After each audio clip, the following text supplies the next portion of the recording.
Buenas tardes a todos. Vamos a ir dando comienzo a la segunda charla de la tarde de esta reunión latinoamericana dedicada a Sol Heliófera, las primeras dos charlas, y cuerpos menores, las siguientes tres. La primera contribución a cargo de Mariano Poisson, del Instituto de Astronomía y Física del Espacio de Buenos Aires, Bayesian Inference of Global Magnetic Parameters of Solar Active Regions. Hola, hola, ¿se escucha? Mucho, poco, ¿está bien? Okay, thank you very much to all the present. I will try to present this in English. Probably it will be a little bit hard for me, but I will do my best. I would like to thank the organizers for letting me present part of the work we are doing in Buenos Aires with Marcelo López Fuentes, who is here, and Cristina Mandrini and Francisco Grings and Pascal Demoulin, who is in France. Just to introduce, active regions can be manifest in the solar photosphere as concentrated flux emergence regions that in general appear as bipolar magnetic field regions. This can be interpreted as the emergence of magnetic flux ropes generated in the solar interior, which emerge into the solar atmosphere.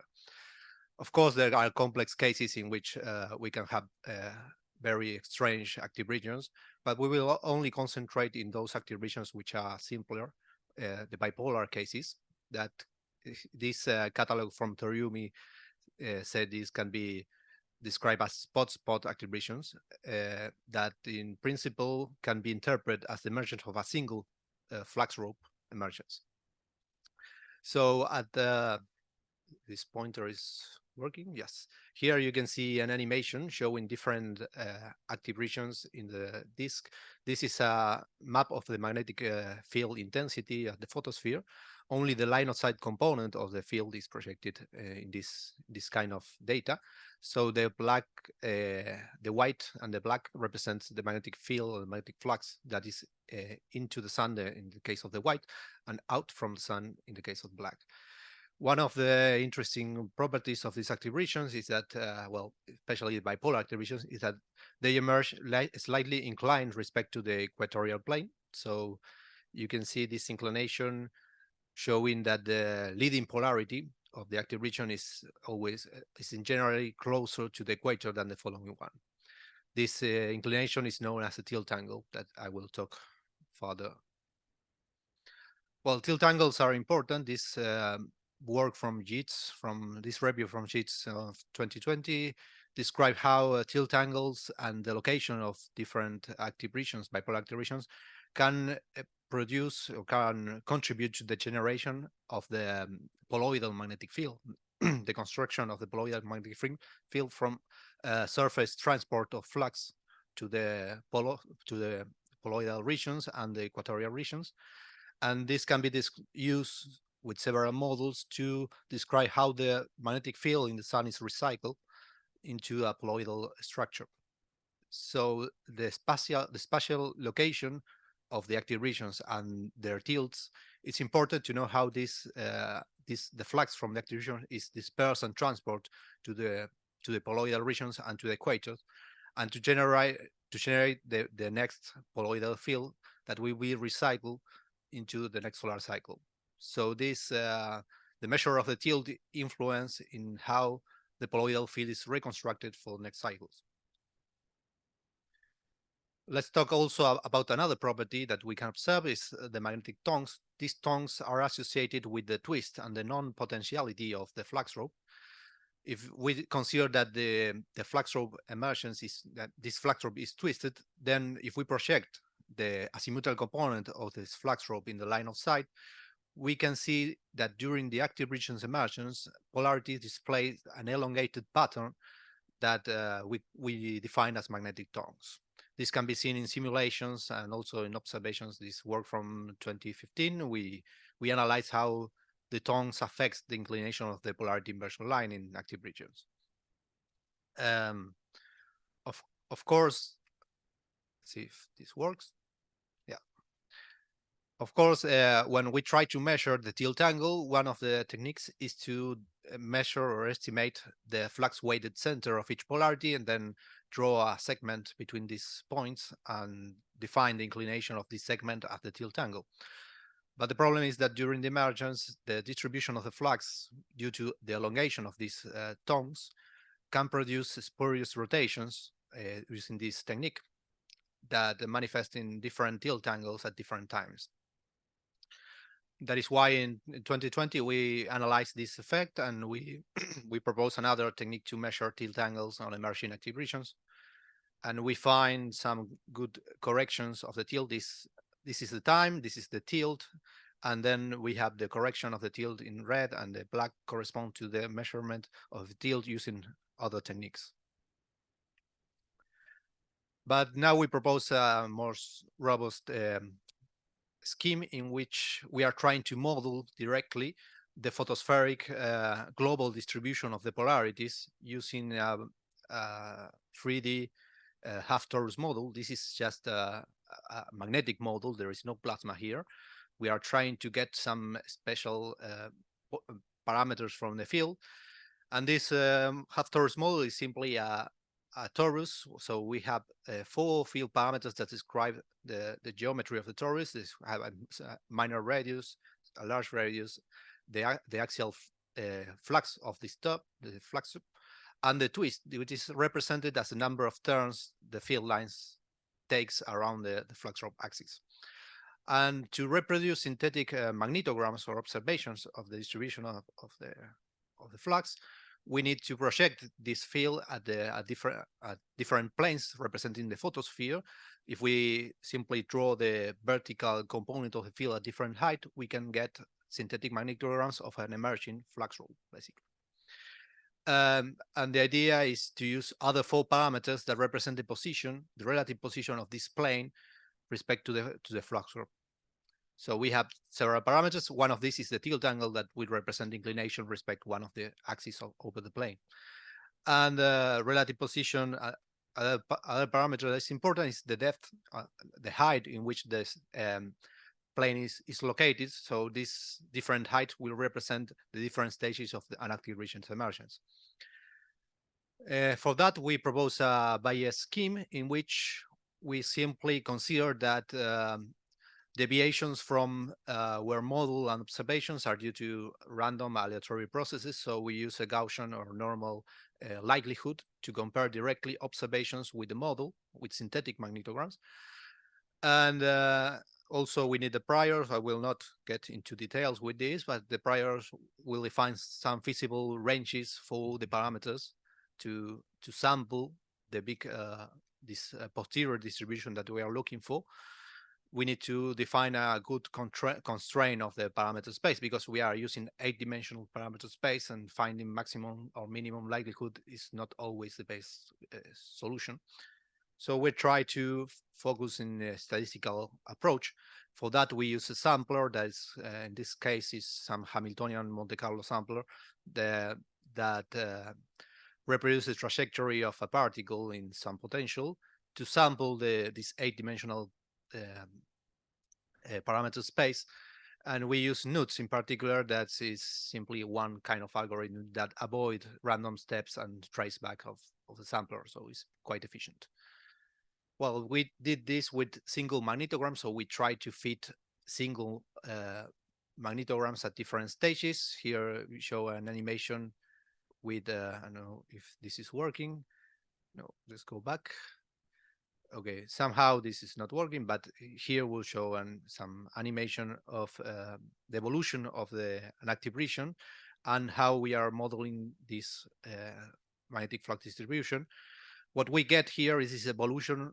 This is the time, and this in both plots, the time in this case shows the evolution of the tilt. So these boxes shows the evolution and the correction of the tilt made. This is the classical method to obtain the tilt. But the problem with this single magnetogram method is that we fit only on each specific case, I mean, each magnetogram, so it's no coherence, temporal coherence between the full evolution of an active region. That is shown in the height parameter for the plane. which this is quite random and it should go from 0 to 1, so that this doesn't represent an evolution of a coherent flux rope, the emergence of a coherent flux rope. So we propose a temporal model. In this case, the input of the program of the code is not a single magnetogram, but we take a full cube of observations with 90-minute cadence for active regions.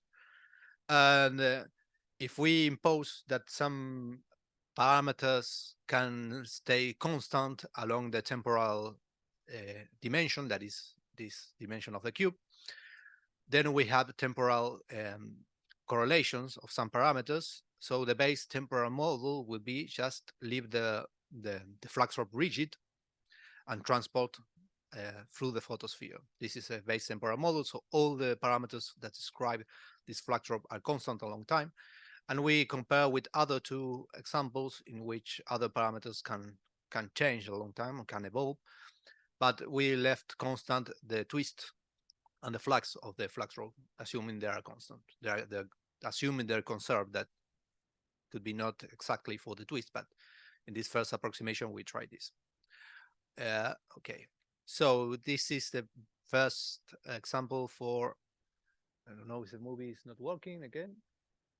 Yes, the movie is not working, but okay. The thing is, here shows some examples of how this is modeled. For one example, we see here the evolution of the tilt computed with the Bayesian models, and this is the evolution of the tilt computed with the other models, showing a large spurious rotation of the Bible that is not so strong if we take the Bayes scheme. So on the other hand, the evolution of the height of how the flux rope is transported through the photosphere shows a nice coherent evolution with a kinetic transport of the flux rope as a whole. So this is coherent with an emergence. This green line also shows the single magnetogram model, and the other ones shows the evolution of the temporal model. So the evolution from 0 to 0.9 is quite nice to show this representation of how is the rate of the emergence of this flux rope. Well, we show some other examples. This is another examples. Again, movie is not working. I think I'm using the PDF. That's the one not working. I thought it was loaded PPTX, but no, it's okay. Well, this movie should show how this evolved with time. So to assess how the flux distribution is modeled with this. This again shows evolution of the tilt, corrected with the Bayesian models and the barycenters models. And we see again a large correction from the effect of the magnetic tongues over these estimations. And also we get a nice representation of the height, meaning that the kinetic transport of the flux rope as a whole in this temporal model is fulfilled. Well, these are two other examples. In this case, tongues doesn't affect much the estimation of the tilt, so all estimations are quite consistent. And this shows some discrepancy of one of the temporal models with the others, meaning that we can get this Bayesian approach can probably get multiple or multimodal cases in which we have many solutions for a single magnetogram, for a magnetogram cube. So we need to analyze, to make a further analysis about how these solutions are achieved with these samplers. One other parameter we can get from all this modeling this flux rope is the twist, at least the magnetic helicity associated to the twist of the flux rope. And this twist estimation is fairly in agreement with other previous estimations we made with a different method developed in 2015. I think that's all for my time. I don't know if I have a little. It's okay, so I'll leave you with the conclusions really fast. We developed a method based on Bayes inference that compares direct observations with our analytical model. In this case, we can get intrinsic parameters of magnetic flux in these active regions. And we test this in 4 different cases, and we test 4 different temporal models. And in all of them, we get a good correction of tilt from the effect of the magnetic tongues. and estimation and one estimation of the tilt angle using only line of sight observations of these flags. Now available, there are other vector magnetograms that for the future we can also analyze. Thank you very much. Bueno, muchas gracias, Mariano. Y debido a que en el primer bloque hubo una cancelación de último momento, entiendo, tenemos un poquito más de tiempo para las charlas, así que podemos dedicar 3 minutitos más para preguntas. Bueno, seguiríamos entonces con la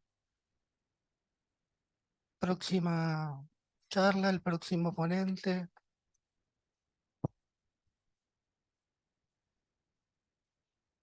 Gracias.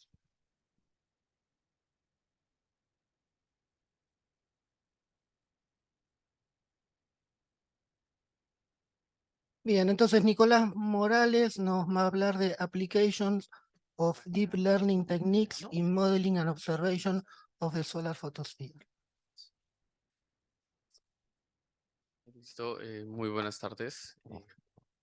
Voy a presentar el trabajo en español, sin embargo la presentación va a estar en inglés como para el apoyo, con los colaboradores que se ven aquí presentes para el trabajo.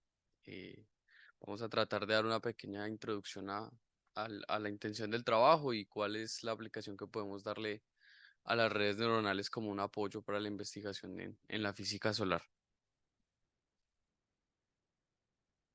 Bueno, pues dando un poquito de contexto, el trabajo se centra principalmente en el estudio de la fotosfera y la zona convectiva como una intención de conocer y de entender un poco más a fondo los procesos internos del Sol, entendiendo y teniendo en cuenta que algunas de las dificultades más grandes se encuentran en los aparatos o en el mecanismo que estamos usando actualmente para la investigación de la física solar y los costos que pueden llegar a tener en ciertas ocasiones y al mismo tiempo las dificultades que puede llegar a dar las soluciones analíticas y numéricas de todos estos procesos solares.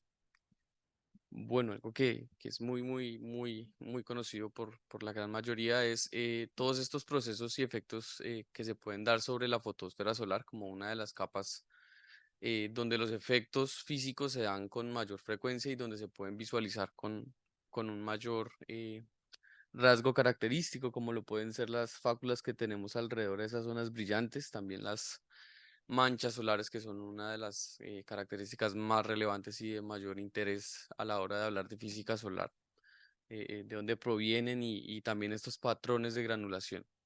Entonces, ese es el por qué escoger la zona convectiva, entendiendo que estos efectos de la fotosfera solar se pueden dar desde ahí, y cómo es que entonces centramos nuestra atención en todo este campo de la física solar.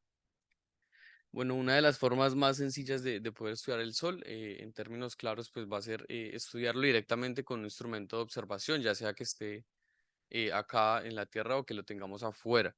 Sin embargo, ambos van a enfrentar dificultades serias a la hora de tratar de primero, no tratar de, perdón, sino la aberración que podemos tener por los efectos de esta atmósfera terrestre que puede llegar a hacer algo que obstruya el estudio directo del Sol.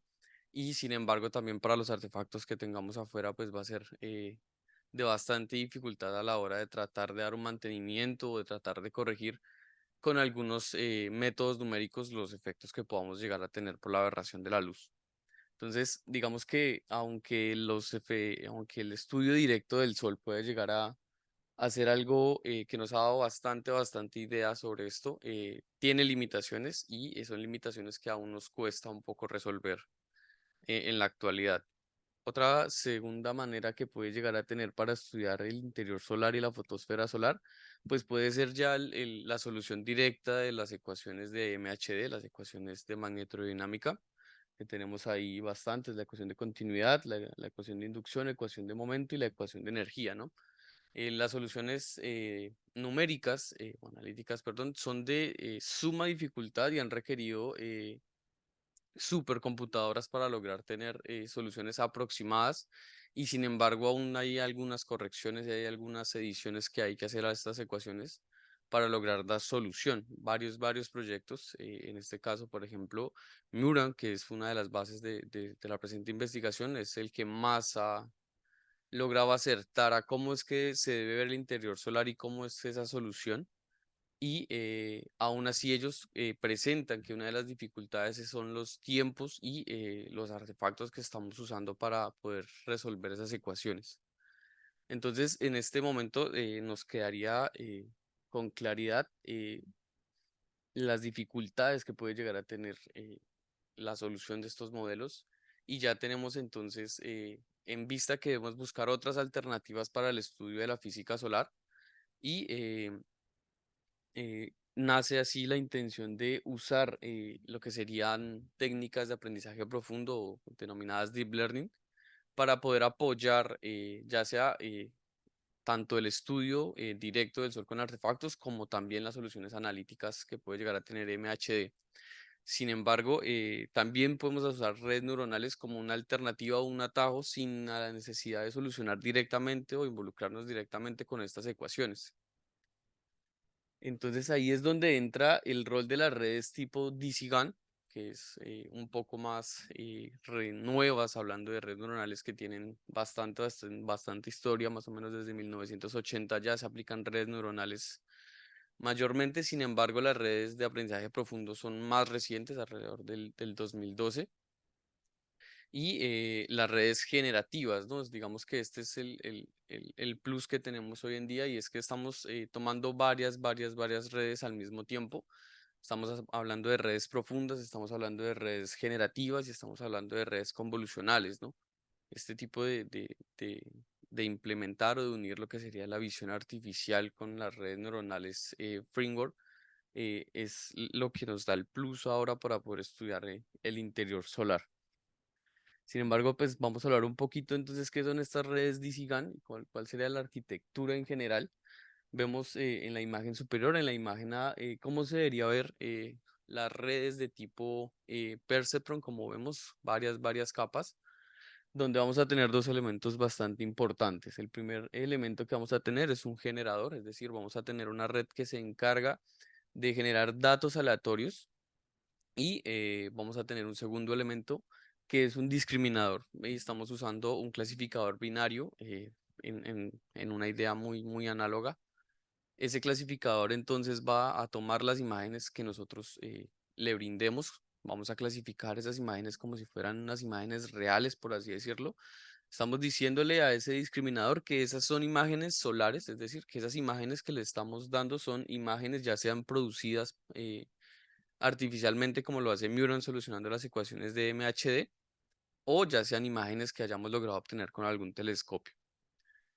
Al clasificarlas, entonces, la intención de este clasificador binario, que es muy conocido por la inteligencia artificial, pues el discriminador ya sabe muy bien cuáles son las características de esa imagen, porque hemos aplicado redes neuronales convolucionales, es decir, hemos logrado extraer características que son muy claras a la hora de hablar de física solar, como es la granulación. Es decir, un gránulo solar se puede identificar, podemos marcar sus bordes, podemos marcar sus límites y dónde están esos puntos claves.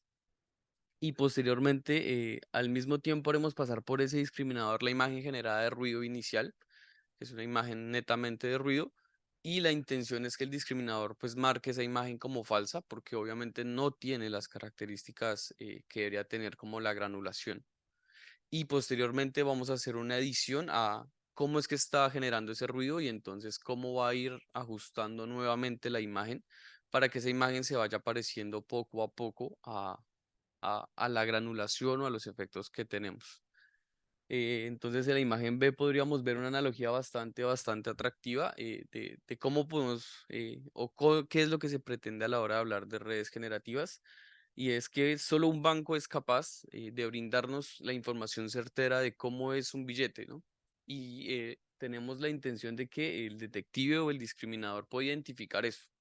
Entonces nosotros vamos a ir generando billetes cada vez más reales, cada vez más cercanos a lo que podría ser un billete real, con toda la característica que tiene, y la intención es vulnerar o realmente hacer que el discriminador ya marque esa imagen generada o marque ese billete como si fuera un billete real.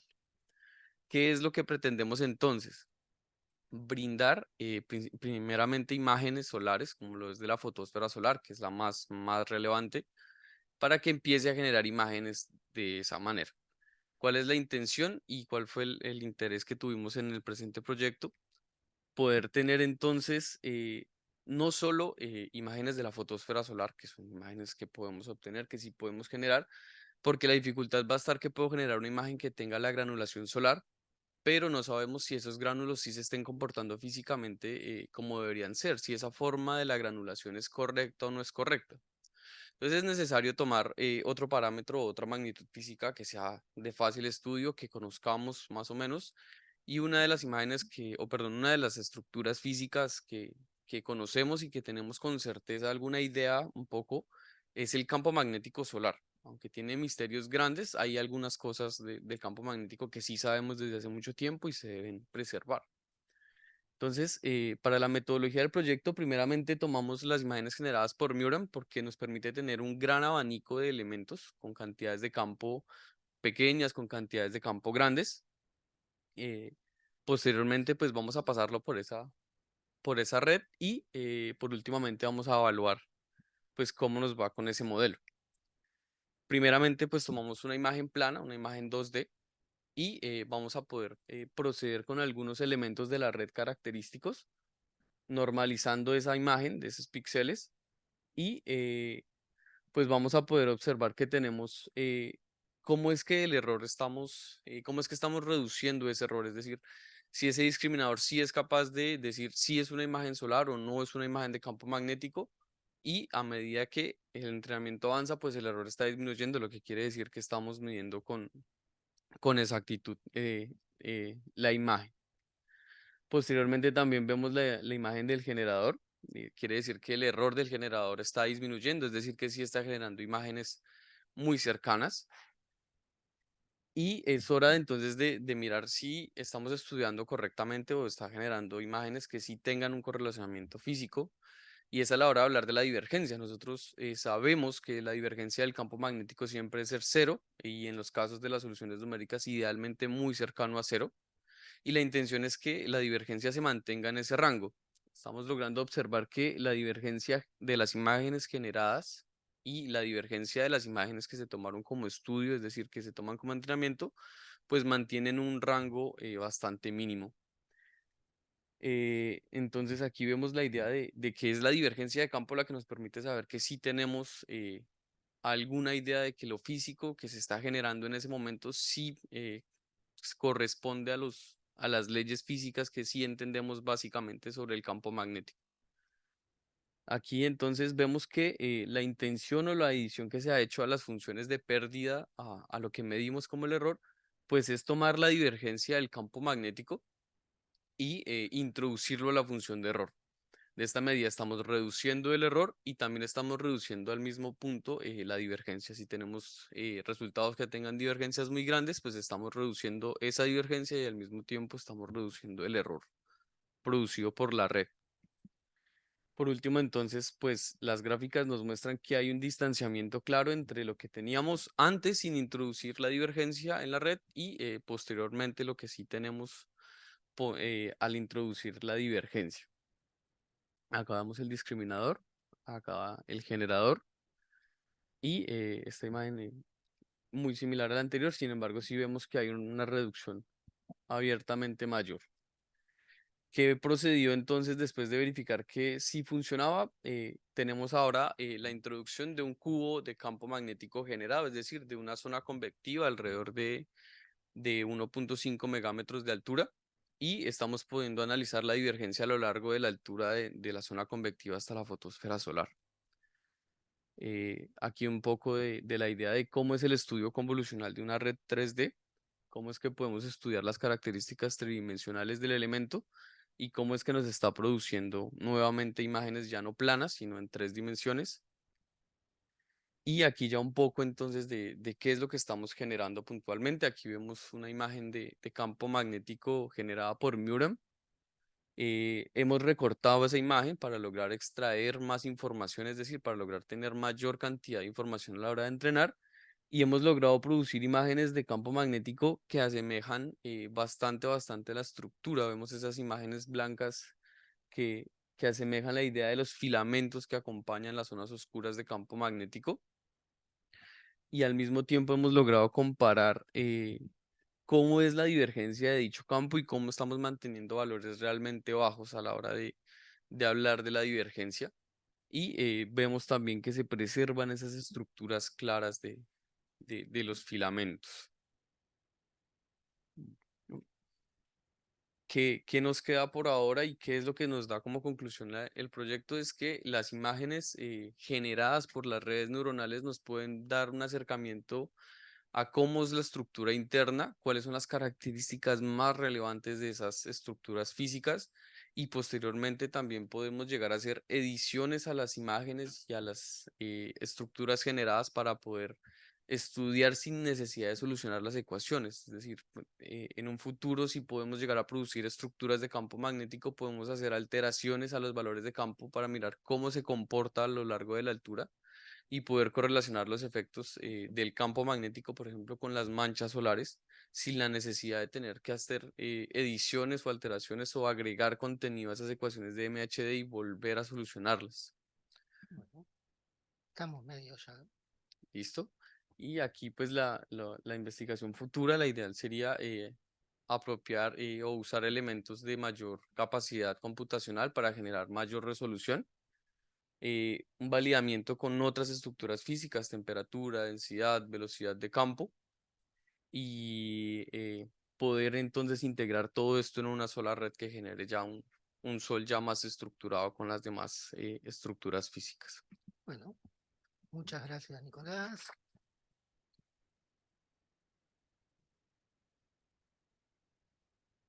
Podemos dedicar tiempo a alguna pregunta, si hay algún interesado.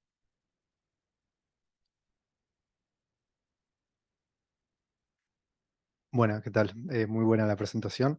Quería saber, sobre todo cuando ustedes hacen el análisis de la divergencia, ¿qué ocurre en los bordes de las imágenes? O sea, ¿pueden lograr que la divergencia ahí sea chica o no? O si tiene un tratamiento especial, o si el resultado de la imagen que ustedes generan con esta red tiene algún efecto especial en los bordes, o se puede llegar a detectar o cuantificar. Ok, digamos que al usar una imagen que ha tenido unas estructuras, perdón, digo, al estudiar una imagen que ya ha tenido unas limitaciones muy claras a la hora de hablar de la estructura, la divergencia ya está idealizada en lo que entra. Por ende, entonces la divergencia en los bordes para ese caso ideal de Miura es cero y la red preserva esa característica fundamental. Bueno, muchísimas gracias. Es el tiempo.